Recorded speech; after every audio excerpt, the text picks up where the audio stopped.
अस्सलाम वालेकुम जी। मेरा नाम डॉक्टर फैसल अनवार है। आज हम सेंट्रल रेटिनल वेन को डिस्कस करेंगे। Central retinal vein basically patients की आंख में डेवलप होने वाला वो इमरजेंसी एक फिनोमेना है जिसकी जिसकी वजह से पेशेंट की नज़र सडनली या अचानक से कम हो जाती है। पेशेंट को ओवरनाइट दिखाई देना कम रह जाता है या बिल्कुल ख़त्म हो जाता है। इसमें हमें यह समझना ज़रूरी है कि आंख के पर्दे की जो खून की सप्लाई है वो कॉम्प्रोमाइज़ हो जाती है। इस खून की सप्लाई में आंख के पर्दे के दो हिस्से होते हैं, अंदरूनी हिस्सा और कुछ बैरूनी हिस्सा। जो अंदरूनी हिस्सा वो basically central retinal artery supply करती है और बैरूनी हिस्सा कोरियो कैपिलरीज के ज़रिए सप्लाई होता है। इसी तरह एक वेन होती है जो इस सारे ब्लड को वापस लेकर जाती है, जिसको हम सेंट्रल रेटिनल वेन का नाम देते हैं। सेंट्रल रेटिनल वेन जब आंख की सप्लाई वापस लेकर जाती है तो कई दफ़ा ये होता है कि वो जो वेन है वो अक्लूड हो जाती है या बंद हो जाती है, उसमें कोई थ्रोम्बस आ जाता है या उसमें कोई क्लॉट आ जाता है। जब वो क्लॉट वेन के अंदर आता है और वेन का ल्यूमन तंग होता है तो वेन बस्ट कर जाती है। फटने की वजह से वेन के आंख में शॉवरिंग ब्लड आता है और शॉवरिंग ब्लड की वजह से पेशेंट की विजन सडनली कम रह जाती है। पेशेंट को मैकुलर एडीमा डेवलप होता है, जिसमें आंख का मैकुलर एरिया जहाँ पे नज़र बनती है जो कि सेंट्रल विजन को बनाता है वो कॉम्प्रोमाइज़ हो जाता है और उसकी स्वेलिंग की वजह से पेशेंट को दिखाई देना कम रह जाता है। बेसिकली इसमें जो सबसे इंपॉर्टेंट चीज़ होती है वो टाइम होता है कि आपको central retinal vein occlusion develop कब हुई है। अगर आप विदिन 4 or 5 डेज़ या विदिन अ वीक प्रेजेंट करते हैं और आके डायग्नोसिस को डिटेक्ट करवाते हैं तो हम फ़ौरन से आपका एक टेस्ट होता है जिसको हम ओसीटी मैकुला कहते हैं वो करवाते हैं। ओसीटी मैकुला के अंदर हमें ये पता लगता है कि आपका मैकुलर एडिमा किस तरह का है, माइल्ड है, मॉडरेट है या सीवियर है। फिर उसको देखते हुए हम पेशेंट को लेबल करते हैं कि पेशेंट को इंजेक्शंस की कौन सी ट्रीटमेंट दी जाएगी। इंजेक्शंस मुख्तलिफ़ किस्म के आते हैं, जिसमें एफ्लिबरसेप्ट भी आते हैं, बिवेसिजुमैब, रानीब्यूज़ीमैब के इंजेक्शंस आते हैं। वो इंजेक्शंस देने के बाद पेशेंट को फर्दर विजन लॉस से बचाया जाता है। मोस्टली इस डिज़ीज़ के अंदर सीवियरिटी को जज करने के लिए हम पेशेंट को देखते हैं, एग्जामिन करते हैं। उसमें हम दो तरह की कैटेगरीज में पेशेंट को डिवाइड करते हैं। एक होता है जिसको हम बोलते हैं इस्कीमिक सीआरवीओ और एक होता है नॉन इस्कीमिक सीआरवीओ।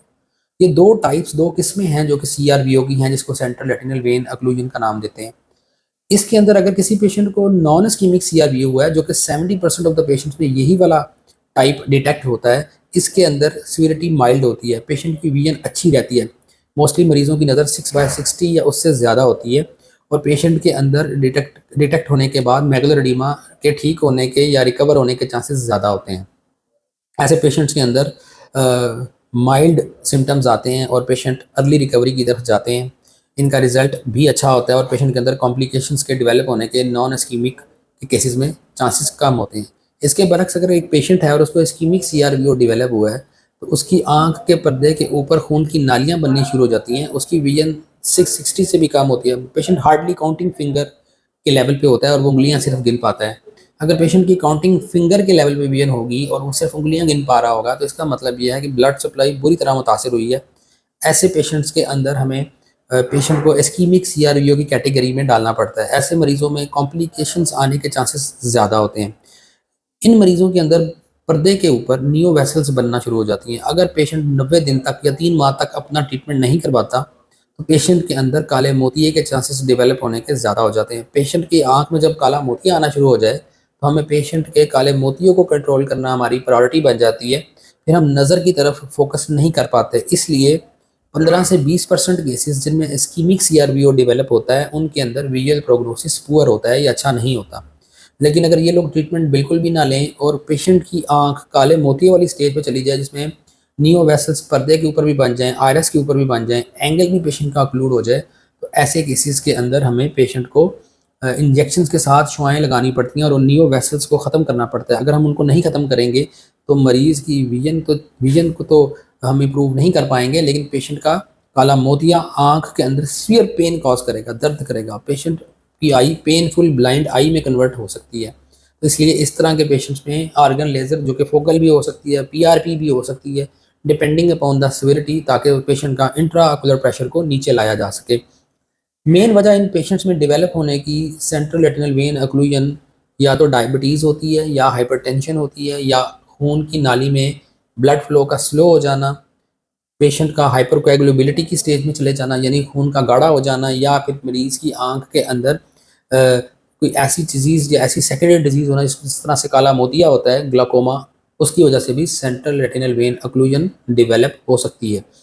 जो मरीज़ सेंट्रल रेटिनल वेन ऑक्लूजन के होते हैं वो बेसिकली प्रेजेंट करते हैं, जब हम उनको मुआयना करते हैं, उनकी आँख में कतरे डाल के उनकी पुतली फैलाते हैं और उनका मुआयना करते हैं, तो उनके पर्दे के ऊपर अगर तो वो नॉन इस्कीमिक का केस था तो उसके ऊपर कम ब्लड होता है, ऑप्टिक डिस्क या आँख की जो ऑप्टिक नर्व है उसकी स्वेलिंग भी कम होती है और पेशेंट के अंदर मैकुलर एडीमा भी कम होता है। लेकिन अगर ये पेशेंट्स इस्कीमिक CRVO के हैं जो कि 15 से 20% की कैटेगरी में हमें मिलता है, तो इन पेशेंट्स के अंदर आपका मैकुलर एडीमा काफ़ी ज़्यादा हो सकता है। आपकी आंख में ब्लड शॉवरिंग ब्लड, जिसको हम हर क्वाड्रेंट पर्दे का ब्लड से मुतासिर होगा, बस्ट वेसल वाली अपीयरेंस आएगी, थ्रेटन्ड अपीयरेंस आएगी, ऑप्टिक नर्व स्वोलन आपको मिलेगी, स्वेलिंग हुई होगी, पेशेंट की विजन बहुत कम रह चुकी होगी और ऐसे पेशेंट्स के अंदर सिम्टम्स की सिविरिटी काफ़ी ज़्यादा होगी। तो याद रखें, जब भी किसी पेशेंट को CRVO डेवलप हो उसका ट्रीटमेंट का टाइम बड़ा इंपॉर्टेंट है। जितनी जल्दी आप ट्रीटमेंट शुरू करवाएंगे उतनी ज़्यादा विजन को आप बचा पाएंगे। जितना डिलेड ट्रीटमेंट होगा, जितना स्लो ट्रीटमेंट होगा, उतना विजुअल लॉस ज़्यादा होगा, उतनी कॉम्प्लिकेशंस ज़्यादा डेवलप हो सकती हैं। अब हमें ट्रीट कैसे करना है? लेकिन ट्रीटमेंट में सबसे पहला पॉइंट है इंजेक्शंस। इंजेक्शंस से पहले OCT करवाइए, OCT में मैकुलर एडीमा को ग्रेड करवाइए, मैकुलर एडीमा को ग्रेड करवाने के बाद अपना इंजेक्शंस फ़ौरन लगवाइए। इंजेक्शन लगवाने के बाद आपकी आई को मॉनिटर किया जाता है। 1 माह में 1 इंजेक्शन लगता है और इसी तरह 3 इंजेक्शन से विदिन 3 मंथ्स लगाए जाते हैं। ऐसे मरीज़ जो 3 माह में 3 टीके लगवाते हैं उनके अंदर विजन बचने के या विजन बढ़ने के चांसेस कदरे ज़्यादा होते हैं बनिस्बत उन मरीज़ों के जिनमें सिर्फ 1 इंजेक्शन लगता है और उसके बाद वो कंप्लाइंस नहीं शो करते और आँख में दोबारा टीका लगवाने नहीं आते। जब आपको इंजेक्शंस लग जाते हैं, ट्रीटमेंट आपका शुरू हो जाता है, तो उसके बाद हम आपको मंथली बेसिस पे मॉनिटर करते हैं। पूरे 6 माह तक, 6 मंथ्स तक हमने आपकी मॉनिटरिंग करनी होती है CRVO के पेशेंट्स के अंदर, जो कि हर 1 महीने में मंथली बेसिस पे की जाती है। जब आपकी मंथली बेसिस पे मॉनिटरिंग अप टू 6 मंथ्स पूरी हो जाती है, तब हम मरीज़ को उसका फॉलो अप का ड्यूरेशन बढ़ाते हैं। उसकी डिज़ीज़ कंट्रोल हो जाने के बाद या जितनी विजुअल रिहैबिलिटेशन या रिकवरी हमने अचीव करनी है वो हमें मिल जाती है। याद रखिए, CRVO एक ऐसी डिज़ीज़ है जो आपको ब्लाइंडनेस तक ले जा सकती है, लेकिन ये एक ऐसी डिज़ीज़ भी है जो आपकी विजन को रिकवर भी कर सकती है। कुछ हमारे पास पुराने पेशेंट्स आते हैं जिनका BRVO या CRVO डिटेक्ट लेट हुआ है, लेकिन उनमें अभी इस्कीमिक स्टेज इतनी सीवियर नहीं है, नियो वेसल्स इतनी ज़्यादा नहीं बनी होती और ऐसे पेशेंट्स के अंदर हमें नियो वेसल्स ना बनने के साथ साथ मैकुलर एडीमा अभी भी एक्टिव हमें मिल रहा होता है, लेकिन वो टीके भी लगवा चुके होते हैं फिर भी उनकी विजन नहीं बढ़ी होती। ऐसे केसेस को हम नॉन रिस्पॉन्डेंट्स में लेबल करते हैं या ऐसे केसेस को हम रेजिस्टेंट मैकुलर एडीमा के केसेस में लेबल करते हैं। इसका क्या मतलब है? इसका मतलब ये है कि जब आप उसको एंटी वेजफ ड्रग लगाते हैं तो पेशेंट की विजन इंप्रूव नहीं होती। इसका मतलब है एंटी वेजफ ट्रीटमेंट पेशेंट के लिए इफेक्टिव नहीं है।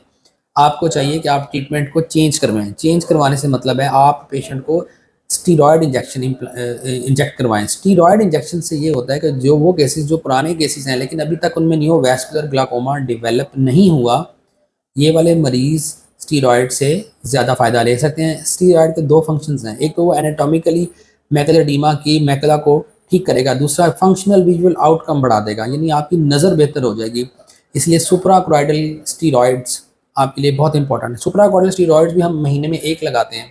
सुप्राकोरॉइडल स्टीरॉयड्स के कुछ साइड इफेक्ट्स होते हैं जिसमें मे बी कुछ पेशेंट्स के अंदर कैटरेक्ट बनता है, लेकिन हमने अभी देखना है कि हमारी प्रायोरिटी विजन को बचाना है।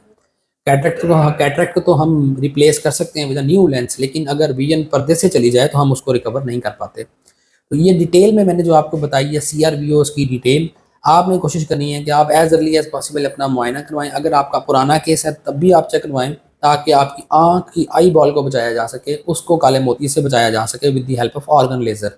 लेकिन अगर आप अर्ली टाइम जोन में फॉल करते हैं तब आप मैकुलर एडीमा को ट्रीट करवाने के लिए ज़रूर चेक करवाएं ताकि आपकी विजन को भी बढ़ाया जा सके, आइदर विद एंटी वेजेफ इंजेक्शन या फिर स्टीरॉयड इंजेक्शन के जरिए। Thank you very much.